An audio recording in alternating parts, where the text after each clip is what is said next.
माशाल्लाह प्यारा बारो की आयो ए काई क्लास में आयो छठी में सिक्स स्टैंडर्ड में आए असांजे मुल्क जो नालो छा आहे माशाल्लाह याद कन असां कहिड़े सूबे में आहियूं वाह वाह वाह मां खुलो आहियां या सन्नो आहियां माशाल्लाह वॾा होशियार पिता जा शागिर्द ॾियाणियूं महिरबानी साईं कुर्बान जोड़ी साहब जा कई असां ॾाढा शुक्रगुज़ार आहियूं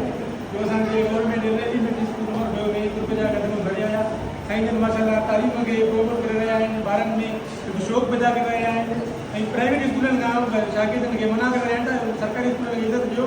उते अचो साईं जन जी लख लख महिरबानियूं असांजे स्कूल में आया वधीक महिरबानी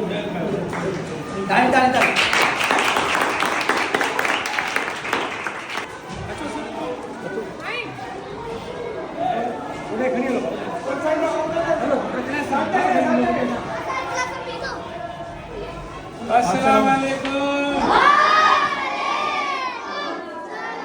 प्यारा बारो की आयो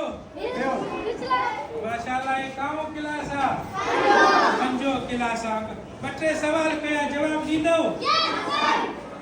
कल रात अंबड़ी जो चटनी के खाधो तो मते करे चटनी के खाते अंबड़ी जी अब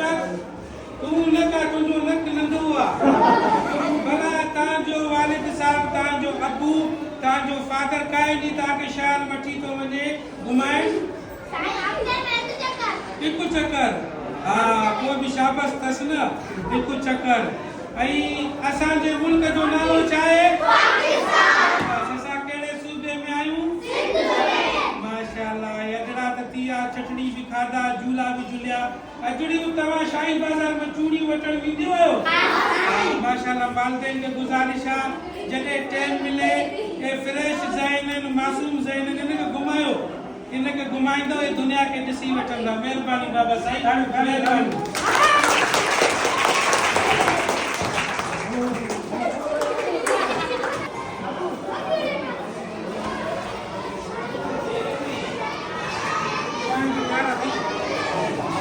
अस्सलाम वालेकुम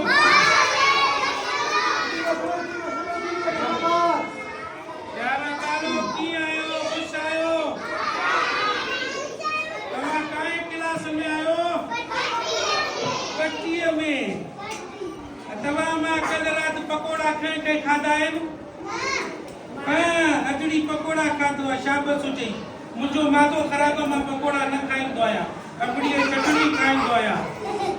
असांजे मुल्क जो नालो छा आहे मुंहिंजे ॾाॾीअ जो नालो खणो को बि कमु हली वेंदो असां पाकिस्तान में आहियूं असांजे मुल्क नालो पाकिस्तान आहे असीं सिंध सूबे में आहियूं माशाल्लाह तमामु बहितरीन असेंबली में ॾाढा एक्टिव हुया भारत जो महिरबानी साईं महिरबानी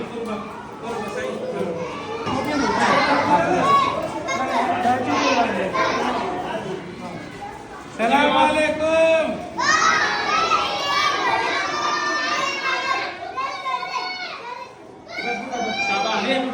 बस कर ब्रेक कर तो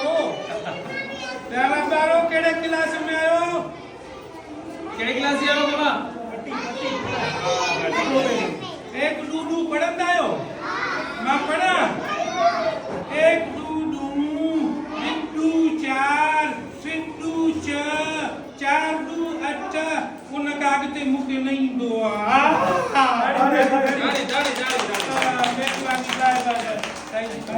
अलहमदुलिल्लाह असांजे ॻोठ में